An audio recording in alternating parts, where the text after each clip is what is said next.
சமைப்பதற்காக Dhoni போராட்டமெல்லாம் பயணப்பட்ட chef Sekar அவர்கள்.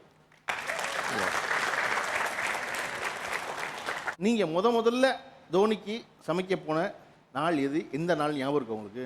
IPL 2013-14 Sunrisers Hyderabad team வந்து launch பண்ணுறாங்க. ஃபஸ்ட்டு CSK மேட்சோட அவங்க ஆடுறாங்க. ஹோம் டீம் அகெயின்ஸ்ட் CSKன்னு சொல்லி வராங்க. எல்லாருக்குமே ஒரே குஷி.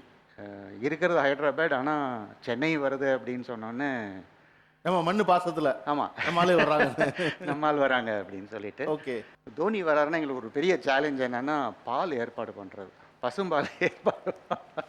உங்களுக்கு வந்து அந்த லிஸ்ட்டில் இருந்துச்சு அவருக்கு பால் தான் வந்து பிரதான உணவுன்னு? அதுதான் ஃபஸ்ட்டு லிஸ்ட்லேயே பசும்பால் கொடுக்கணும். எனக்கு இன்ஃபர்மேஷன் வந்து ராத்திரி 1 மணிக்கு. ஹைதராபாத்தில் வந்து இருக்கிற இடத்தெல்லாம் அலசி இருக்கிற தட்டி பார்த்து யார்கிட்டையும் வந்து காலையில் 5 மணிக்கு தான் சார் பால் கறப்போம் அப்படின்ட்டாங்க. அடுத்ததுலேருந்து நாங்கள் சொல்லிட்டோம், தோனி எங்களுக்கு இன்ஃபார்ம் பண்ணால் மேனேஜர்கிட்ட சொல்லிட்டேன், நீங்கள் ஒரு மாடை வரவழைச்சி ஹோட்டலில் கட்டி விட்டுருங்க. ஓகே.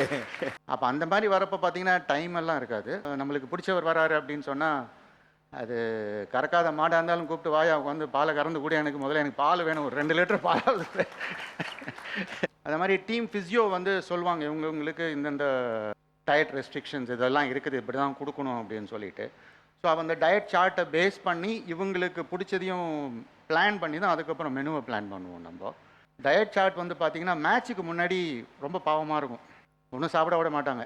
வெஜிடபிள்ஸு, ஸ்டியூ எது வந்து நியூட்ரியன்ஸ் ஜாஸ்தி கொடுக்குமோ அந்த மாதிரி சாப்பாடு தான் கொடுக்கணும். மேட்ச் முடிஞ்சிட்டு நைட்டு செலிப்ரேஷன் வைப்பாங்க. ஓகே. மேட்ச் முடிஞ்ச ராத்திரி 12 மணி மேலே ஆயிரும். ஹோட்டலுக்கு 1 மணி 2 மணிக்கு வருவாங்க. இந்த மாதிரி ஈவெண்ட்ஸ்லாம் வரப்போ டைம் கிடையாது.